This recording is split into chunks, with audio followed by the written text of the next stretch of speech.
Hello friends, welcome again.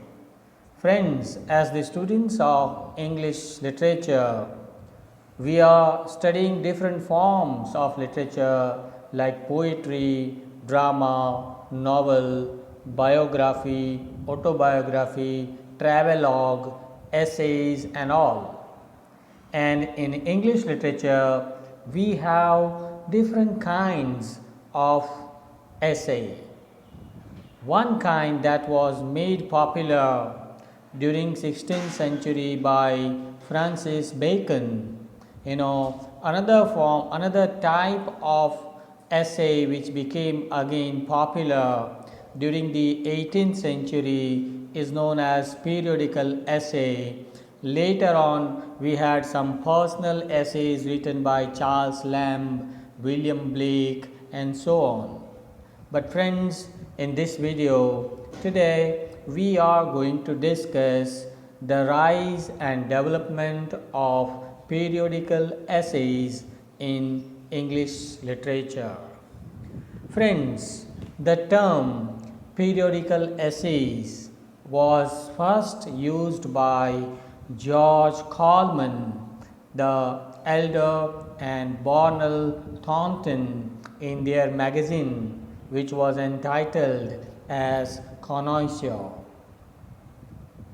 The question that comes to the mind of the readers while studying these periodical essays is why they are called periodical essays. Then the answer is that these essays are known as periodical essays. Why? Because they are published periodically in newspapers, in magazines and so on. Friends, we all are reading newspapers, magazines, and we see that in the newspapers every week some articles are published, right? This fashion actually began in the beginning of 18th century in England. These small articles on politics, on current affairs were known as periodical essays, and they are known as periodical essays. Why? Because they were published either weekly or quarterly or monthly after a period of time. Okay, the most important characteristic of a periodical essay is that it is always very short in length. It is hardly written in 1 or 2 pages. Okay, these periodical essays generally deal with some current affairs, some topics of politics, sometimes religion, sometimes homemaking, sometimes practical life, sometimes the gossips which take in the pub house, in the coffee houses and all. The point is, these periodical essays mainly focus on the discussion of the life, the manners and customs of the common man and women. Right. Now, the question is how these periodical essays rose during the 18th century. Then friends, remember, 18th century was the age of prose literature. Only essays and novels became popular. They were well read by the common man during the 18th century. The primary aim of these periodical essays was, public rather than private. Their main object was didactic or reformative. Didactic means moralistic. They wanted to release, to deliver some message to the readers through these periodical essays. Francis Bacon was an essayist of English literature during the 16th century, and he wrote some essays on practical life, or you can say practical wisdom. Okay, but essay as a literary form developed in its full fledge. It achieved its pinnacle of success, in the hands of Richard Steele and Joseph Addison during the 18th century, in the beginning of 18th century. So friends, remember, Richard Steele and Joseph Addison, they are considered as the leaders or as the pioneers of periodical essays in the beginning of 18th century. A critique, a well-known critique, A.R. Humphrey. A.R. Humphrey has rightly remarked that if any literary form is the particular creation and the particular mirror of the Augustan Age in England, it is periodical essay. So according to this critique, Humphrey, periodical essays were the mirror to the society of during the Augustan Age. According to him, there was no other form of literature who reflected the realistic picture, who gave the realistic picture of the Augustan life in England. So the point is that essays were in fact, the most popular and the representative kind of the form of English literature. During the 18th century, this century is remarkable for the spread of democratic feelings and the rise of the middle class people. There was a kind of development of industry, which was, and that boosted the middle class people. New industries were being established in England, and the life of the people became so hectic because people, the workers went to the industry for their bread and butter, and as a result their life became hectic, and all of a sudden there was a decline of drama and poetry. The question is, why drama and poetry declined? The answer is that drama declined. Why? Because now during the 18th century, because their life was very busy, people did not have time to go to the theater and watch the play for 2 hours or 3 hours. The demand of the time was some brief literature. Demand of the time was the literature which does not consume much time, and that's why the common man, the middle class people in England, they stopped reading drama, they stopped going to the theater. Poetry also declined with drama. Why? Because most of the drama and poetry which were written, published during 16th and 17th century, their main focus was the life of the aristocratic people. Friends, you must have studied Comedy of Manners, written and popular during 17th century. This Comedy of Manners, they talked about the life of the aristocratic people, rich people. You must have read some plays by William Shakespeare, tragedies and comedies, some plays by Christopher Marlowe during 16th century. These plays, they talk about whom? They talk about the kings, the queens, the princes, the great warriors, and the common man was not at all now interested in the life of the rich people, in the life of the kings and queens.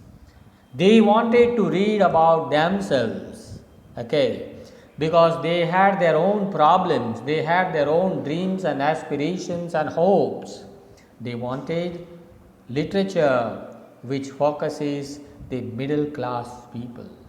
So that was the reason why drama and poetry declined in the beginning of 18th century, and that's why a new arrival we find during 18th century, and that was the arrival of periodical essays, right. Here the subject matter of the periodical essays was not the life of the aristocratic people. They did not talk about the manners and the customs and the life of the rich people.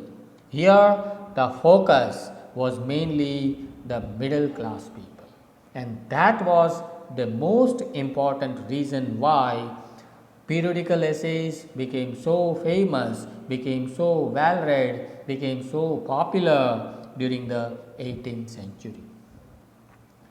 A critic named Jane H. Hack. I have written this quotation on the screen as you can see. Hack remarks, he says that one particular reason for the success of Addison and Steele was the fact that they capped the taste and requirements of their middle class readers. Why Steele and Addison became so important writers? What was the reason? Jane H. Hack says that the reason is that they capped the taste and requirements of the middle class readers, both male and female, constantly in their minds. That was the reason why Steele and Addison became the most important authors, the most important prose writers of the 18th century. Friends, let's have a look at some of the important characteristics of periodical essay. Brevity. Brevity means short in length. Reflection of society. Periodical essays give the realistic picture of British life of the 18th century. Appeal to women. For the first time, literature now talks about the problems, the issues related to women. Trade and commerce was also an important characteristic of periodical essay, and the primary aim of these periodical essays was social reform, right. The first important characteristic, as I told you, is brevity. These periodical essays are so short that they could be finished in one sitting only. They are written hardly in 1 or 2 pages. So, they became popular because these periodical essays did not consume much time, and because of industrialization, these middle class people, the workers in the factories, they were living a very hectic life, and this hectic life actually promoted the rise of the periodical essays.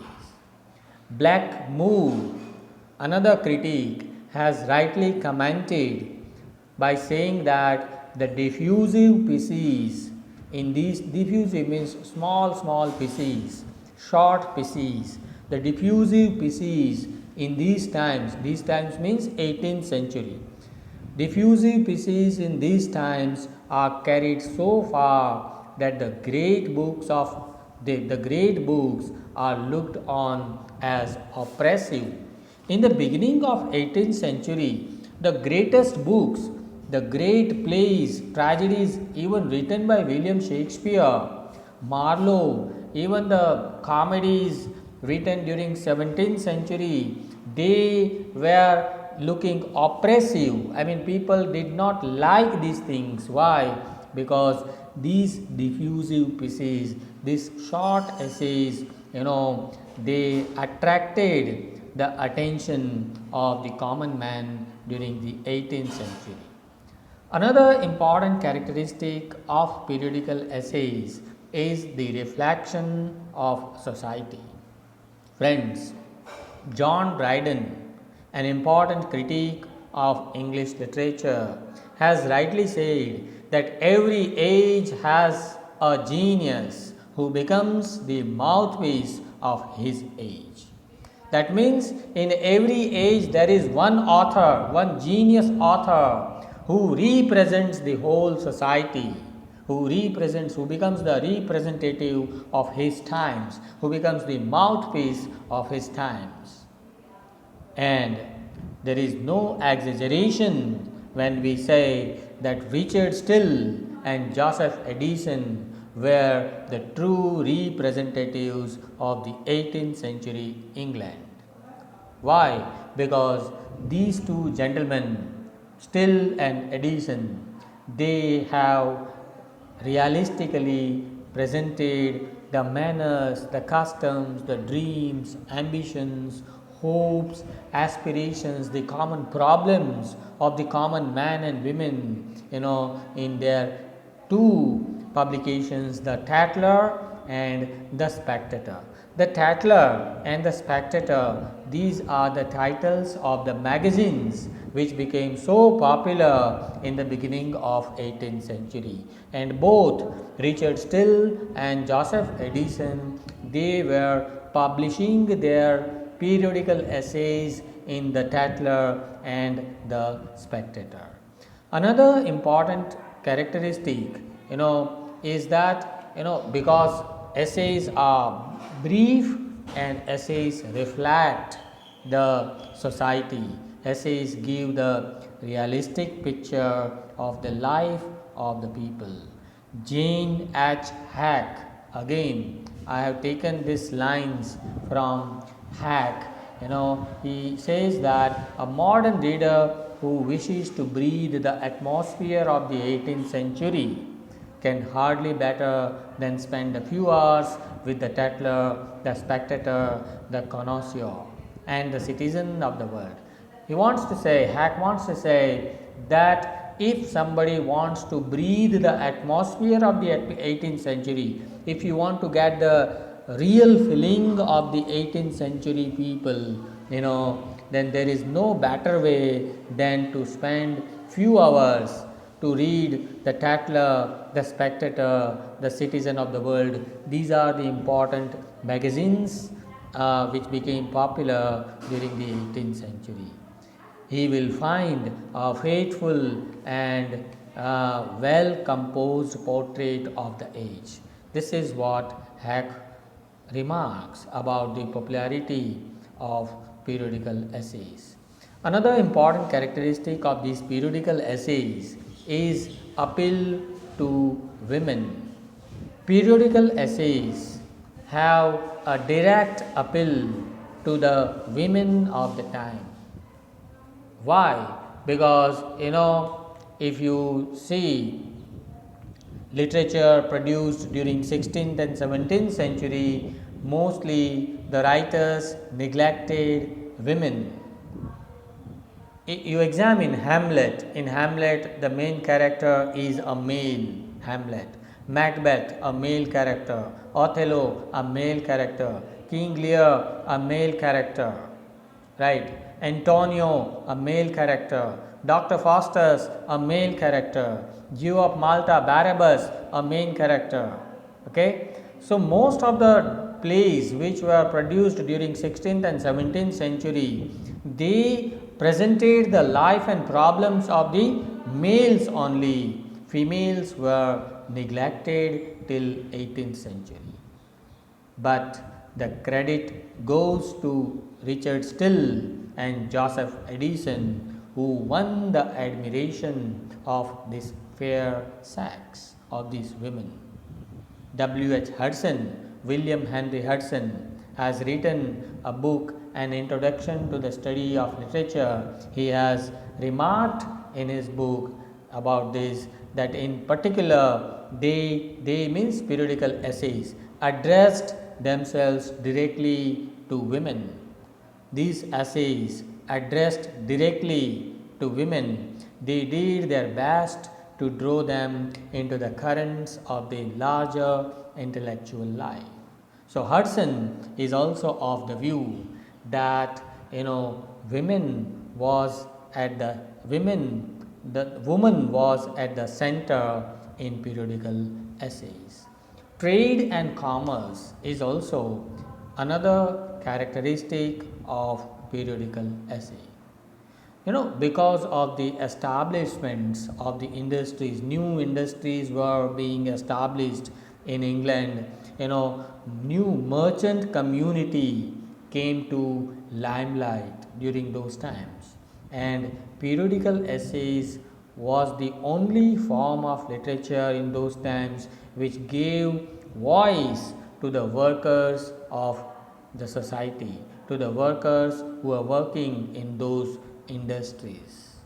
George Sherburne rightly observed, he said that like Daniel Defoe, Addison praises the merchant frequently and highly. Sherburne compares Addison, the essayist, with Daniel Defoe. He says that like Daniel Defoe, Addison praises the merchant frequently and highly. The merchant is the true internationalist. He brings the culture of all over the world to the Thames and makes mankind one. So the merchants, the traders, the workers were given much scope in periodical essay. They were the focus of Steele and Addison while writing their essays. And the most important feature of these periodical essays is they aim at social reformation. In fact, this is the primary aim of periodical essay. No doubt, the aim of periodical essay is also to amuse the readers, to entertain the readers, to delight the readers, but at the same time, to bring a social reform is also another aim or function of these periodical essays. And Richard Steele and Joseph Addison, they tried to satirize the British society. So satire, wit, humor, these were some of the important tools to mock at and to expose the follies, the drawbacks, the evils of the society in which they were living. Periodical essays became so popular, we can prove this fact by knowing that more than 90 magazines were published in England in those times. 90 magazines. Okay. That's why we can say, and in all magazines, these periodical essays were published. Okay. Steele and Addison, they were the leaders of this new movement of the 18th century. The Tatler was first started by Richard Steele on 2nd April 1709, and the Spectator came after 2 years. That was founded by both Joseph Addison and Richard Steele, on 2nd January 1711. There were many essayists, who contributed to this new genre, to this new form of English literature, and they were Daniel Defoe, Dr. Samuel Johnson, Oliver Goldsmith, and so many others who imitated the style of Joseph Addison later on during the 18th century. The important magazines which made these periodical essays popular are The Guardian, Female Tatler, Whisper, The Connoisseur, The Citizen of the World, and so many others, right? So friends, let's conclude the whole discussion by saying that periodical essays became popular because of the decline of drama and poetry during the 18th century. They became popular because of the advancement of technology, printing technology. Newspapers were freely, easily available at a very low cost, which was affordable to the common man and women. Because of industrialization, life became hectic and people wanted to read that literature which does not consume much time, and that's why periodical essays became popular. And Richard Steele and Joseph Addison, they became the leaders in the development of this periodical essay. At the end, let's conclude by quoting Dr. Samuel Johnson. Dr. Samuel Johnson, a lexicographer and a critic, has rightly said that anyone who wishes to attain a good style of writing should dedicate, there is a kind of spelling mistake, typing error, should dedicate his days and nights to the study of Addison's style. So Addison's prose style became so popular, it was so free flowing and easy, that anyone would enjoy reading the periodical essays of Joseph Addison. So friends, here we come to the end of this discussion. If you have any doubts or questions, do write to me in the comment section of this channel. Please, if you really like this video, share this video among your friends. Thank you very much.